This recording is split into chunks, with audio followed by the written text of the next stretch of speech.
Ready? Call this to order. Have everyone rise and join me in the Pledge of Allegiance. I pledge allegiance To the flag of the United States of America and to the republic for which it stands, one nation, under God, indivisible, with liberty and justice for all. For anyone who's not been to one of these before, my name is Drew Smith. I'm the Code Enforcement Special Magistrate. My role in today's proceedings is to be an independent fact finder. The way we'll proceed is the city will present their case. The respondent will then have an opportunity to present their evidence and testimony. Also, if you have any questions for the code enforcement officer, let me know, and you'll be given an opportunity to ask any questions of the code enforcement officer related to the facts of the case that you may have.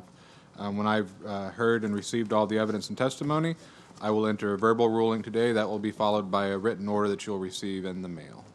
With that, clerk, you can call our first case, and I will swear you in. Whoever's going to testify today, if you'll stand and raise your right hand, please. Just you? And the respondent? Yes, sir. Do you swear or affirm the testimony you give us the truth, the whole truth, and nothing but the truth? I do. Thank you. Case number 2020-2239, Quality Plus Realty LLC owner, location of violation 706 New York Avenue, St. Cloud, Florida. Violation St. Cloud Land Development Code sections 3.3.1F and 13.3. Description of violation, failure to prohibit but rather allowed construction of repairs and alterations at this location prior to obtaining a permit. Good afternoon. Alex Miller, Code Enforcement Officer for the City of St. Cloud. I'm presenting this case for the property located at 706 New York Avenue.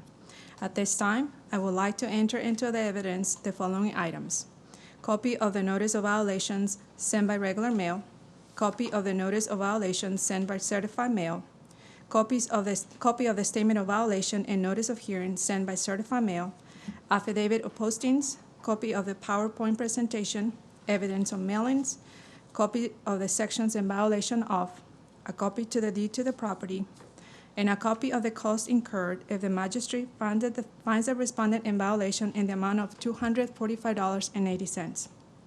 The respondent is here. On November... Packet. Oh, sorry.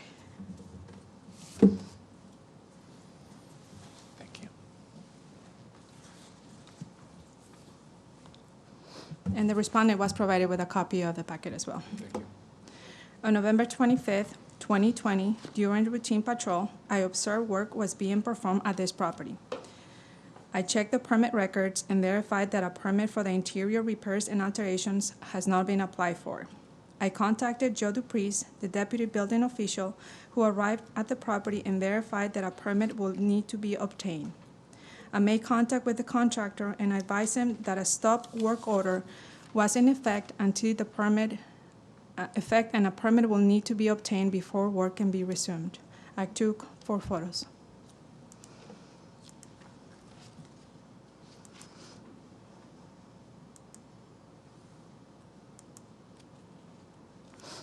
On November 25th, a notice of violation by regular mail was sent to the owner and registered agent to correct the violation within 7 working days.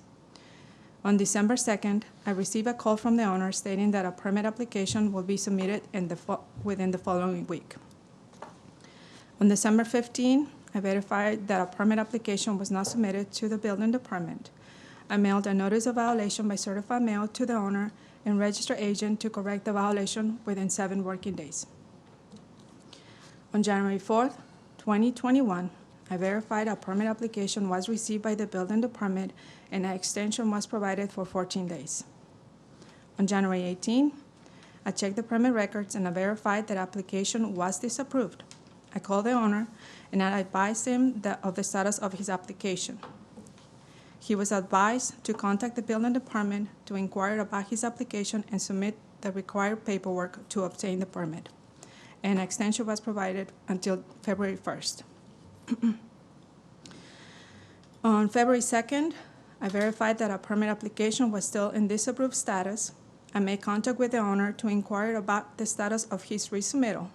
The owner stated that he is still working on obtaining the documents needed to submit the revision, provided 7 working days to correct the violation.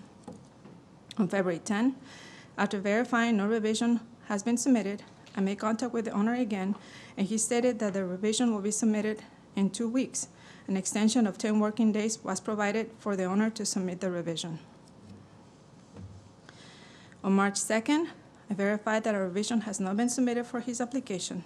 A notice of violation was sent by regular mail. I posted the property in City Hall, an affidavit of posting was created, and I took one photo.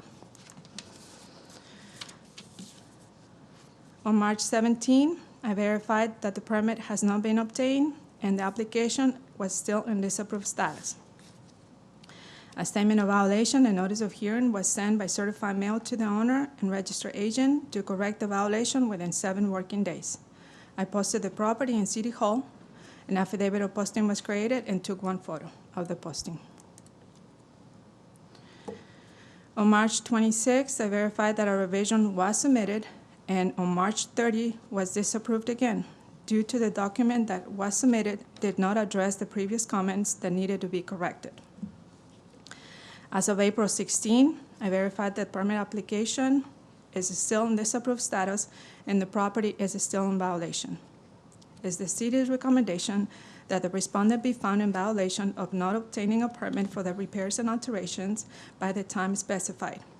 The city would recommend that the respondent be given until May 3rd, 2021 to obtain the proper permit, or a fine in the amount of $100 a day be assessed until compliance is met. The city will also request that the cost incurred in bringing the case before the magistrate in the amount of $245.80 to be paid within 7 days of the written order by the special magistrate. And this concludes my presentation.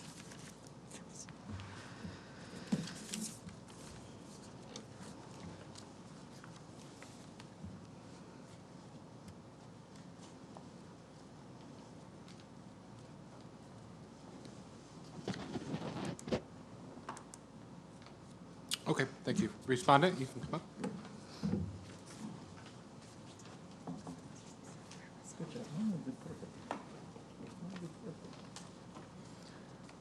And if you would, start off by telling me your name and your relationship to the property, please. Edwin Escobar, and I'm owner of Quality Plus Realty. You can proceed. On the 31st of the 20th of 2020 was when I applied for my permit. It was declined because of zoning. So it was I bought it as a triplex. They drew it up as a triplex, and then zoning declined it because they said it's either I have to bring it up to code or turn it into a duplex. I didn't get an email. She did call me to tell me that I was and that declined, so I was unaware that it was declined. It took me about 1 or 2 weeks to kind of make the decision whether we was going to stay with a duplex or stand in front of the county and kind of request to turn into a triplex. We decided to go ahead with a duplex, and the paperwork had to be resubmitted and redone.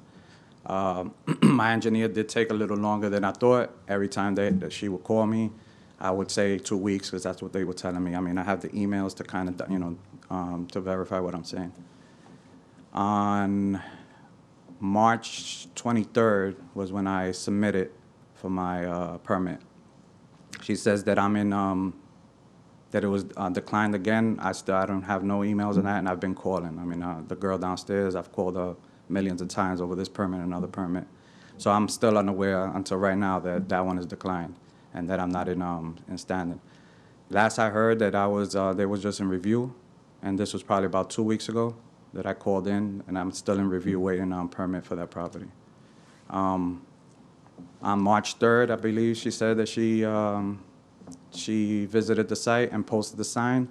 I didn't receive any of that in mail, so I didn't know of a end date, of a deadline date, until I received the March 17th letter. To my understanding, we in process to get the permit. I mean, it's all in the county's hands right now, so. City. The cities, I mean, all in the city's hands. As soon as they get it approved, we pay and we start moving forward. Okay. Is that all you had to say right now? If you'll step to the side, I want to ask the code enforcement officer if she has any additional information for us on the status of the building permit. Do you have any, so you heard the respondent's testimony, do you have any? So the permit was disapproved by building and planning and zoning. I know that when you submitted some new document, it was again disapproved by building because he did not provide everything that was needed to correct on the plan, and also was disapproved by planning and zoning. So it is all disapproved by both departments right now, again. Okay. And is there, in order to expedite him coming into compliance, is there somebody maybe he can contact directly about his permit to help him make sure that he knows what it is that he needs to either alter in the plans or include in his submission so that this violation can be corrected? Sure. He can go to the building department and they have permit text that can provide it with all the information printed out for him so he can correct. I've called numerous times and I'm in review. That's as much. And then on the site, on the portal, there's not much information. That's like where it stands in status. If I could, Mr. Manager, just would suggest that the respondent actually come down to building department and have a face-to-face with someone that can walk him through. And that's kind of what I was thinking. What he will too. need. That would be our Who he can meet recommendation. with to get this tied up, because nobody, I'm sure the respondent doesn't want it dragging out any more than it has to this point either. So that would be my encouragement. Thank you. If I could have the respondent back to the microphone, just so based on the evidence testimony presented, there is a violation here. I mean, there was work done without a permit, and I don't think you dispute that. There was no permit issued when the work commenced. Yeah, so the work that was done was basically some of the minor demos so that the engineer could see all the structurals, and then there was some walls that were just kind of chewed up with termites and just water damage. And in the pictures, you see them, they're all supporting walls. So basically, everything that's up is supporting walls. Nothing was covered, and in the pictures, you won't find sheetrock, anything to the attention that we were gonna cover. Sure. And that will make your life easier in getting the permit, but there is still a permit required. So based on the evidence testimony, I find there is a violation. Now, the city has asked for until May 30th for you to have that permit in hand. Okay. That seems to me, based on what I see and what I hear, a very reasonable time frame within which to have this violation cured. But that means, It was actually the 3rd, but it's okay. We will defer to the magistrate in terms of what time you think would be reasonable. looking at the recommendation, which is May 30th. Was that right? Yes, I'm sorry. The 3rd, okay. I understood the 3rd. It was my mistake. The 30th, yes. Okay. Yes, sir.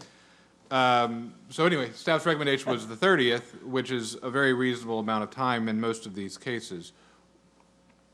Do you foresee an issue, assuming that you can get in touch with the appropriate person, do you foresee any issues on the property that would make that unachievable for you to have permanent hand by May 30th? I don't think so. The last comments I heard as far as zoning was that nothing really had to be changed other than some firewalls, which were kind of already included, and we do not have to do the sprinklers, so that kind of that was like, I think, the determining status between what, getting approved or not. But I mean, right now, like I said, if it was declined, I gotta go down and just kind of see what it is.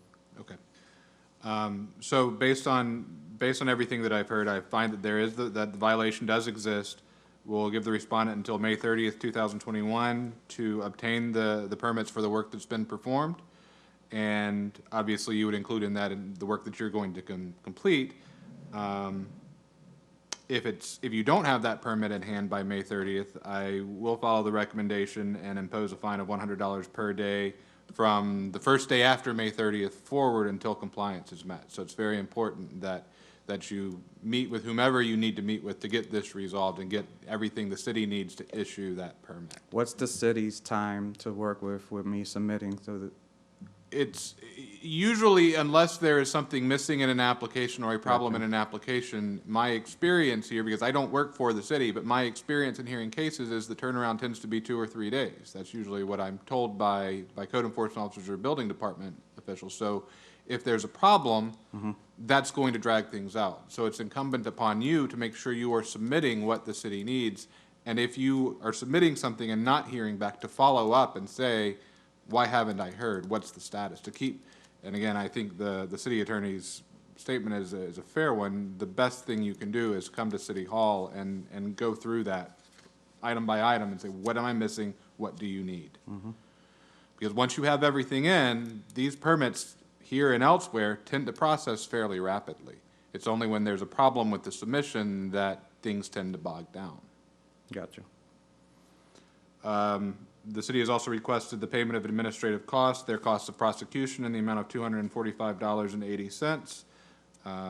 I will impose that the city is entitled to recover its cost of prosecution. They've asked for those to be paid within 7 days. Do you have any problem in paying that amount within No. 7 days? Okay, and that will be 7 days from the date that I sign the written order, which is usually a day or two after today's hearing. So So that'll be sent to me? you will receive the order. Gotcha. Yes, and it will also have the payment instructions, what you need to do to pay that amount. It will Okay. have that in the order. Okay. Okay, that is my ruling, and again, that paper order will follow. And the address the city has been using for your notice of violations, is that the best address for mail to be sent to you? Yes, the 11224 Satellite Boulevard. I believe they have both. They have my home address as well. Okay, All right, thank you very much. thank you. Case number 2021-337, Colosso Corporation owner, location of violation Hamlin Avenue, St. Cloud, Florida. Violation St. Cloud Land Development Code, Sections 3.3.1F and 13.3. Description of violation, failure to prohibit but rather allowed an accessory structure to be placed at this location prior to obtaining a permit. Good afternoon. Alex Miller, Code Enforcement Officer for the City of St. Cloud. I'm presenting this case for Officer House for the property located at Hamlin Avenue. At this time, I would like to enter into evidence the following items: copy of the notice of violations sent by regular mail, copy of the notice of violations sent by certified mail posted on the property and City Hall, copy of the statement of violation and notice of hearing sent by certified mail posted on the property and City Hall, copy of the PowerPoint presentation, affidavit of postings, evidence of mailings, the code sections in violation of, a copy of the deed of the property, and a copy of the cost incurred if the magistrate finds the respondent in violation in the amount of $240.80. And the respondent is not here.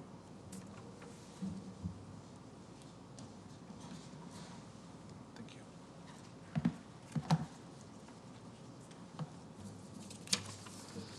Before you start with your case detail, just because I recognize the name, this is not a repeat violation, is No, it? sir. Okay.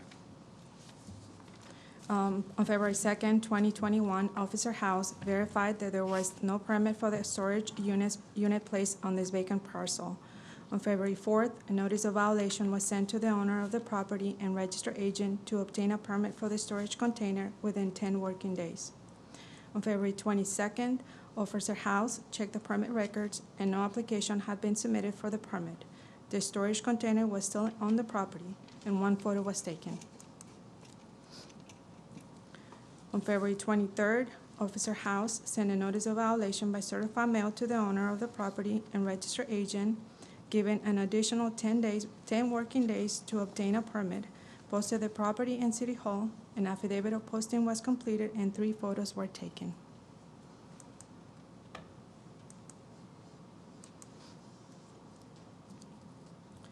On March 10, Officer House performed a re-inspection and the storage container was still on the property and no permit on file. On March 15, Officer House sent a statement of violation and notice of hearing by certified mail to the owner of the property and registered agent for today's magistrate meeting. Posted the property in City Hall, an affidavit of posting was completed, and 3 photos were taken.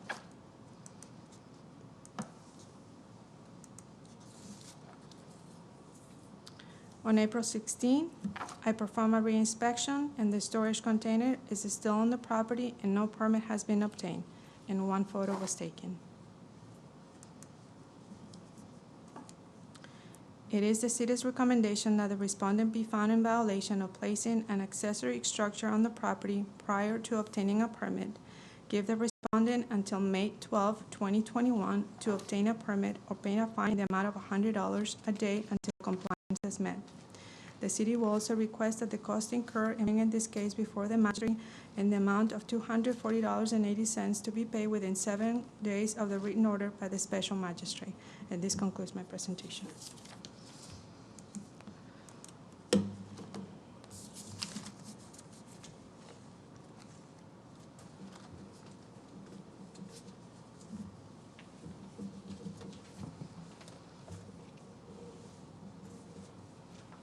Any word from the respondent? Any response at all? No, sir.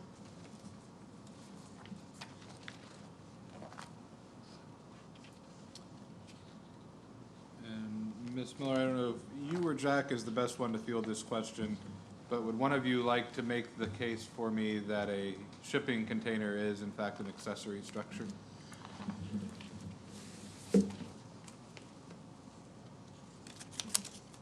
The definition, I'll have to find for you in Land Development Code. Mine has been left back in Orlando. I believe that the definition is fairly broad. You can get your code from me. Figured it was, I just wanted for it to make the record on what the argument was. I think we consulted the Land Development Code's definition of accessory structure and determined that the hard to categorize the structure itself as to any other of the categories that were offered under the code. So we opted for that as the most applicable. Well, and it's becoming more common now for people to use shipping containers in building. Correct. So it wasn't so much that I was necessarily questioning the city's position, but I just wanted to make the record with what that position is. Correct.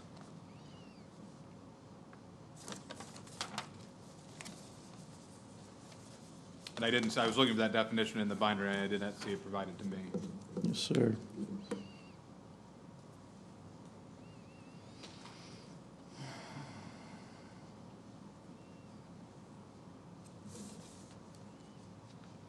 Yeah, without my land development code, I don't have the exact language for you, but I believe that we determined that that was the most appropriate categorization for that item on the property, which we felt merits the necessity of a permit.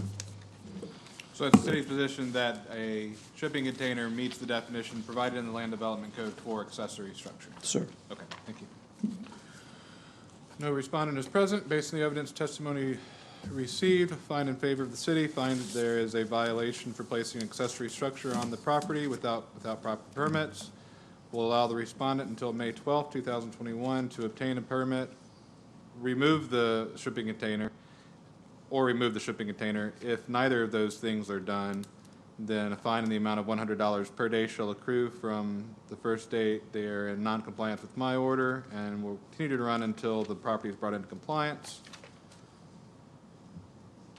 Also order the respondent to pay the city's administrative costs incurred in prosecution in the amount of $240.80, which amount shall be due within 7 days of the date of my written order. Thank you. Very good. Unfinished business, none. New business, none. Next scheduled meeting, May 19th, 2021. Anything else from the city? No, sir. And we are adjourned. Thank you very much.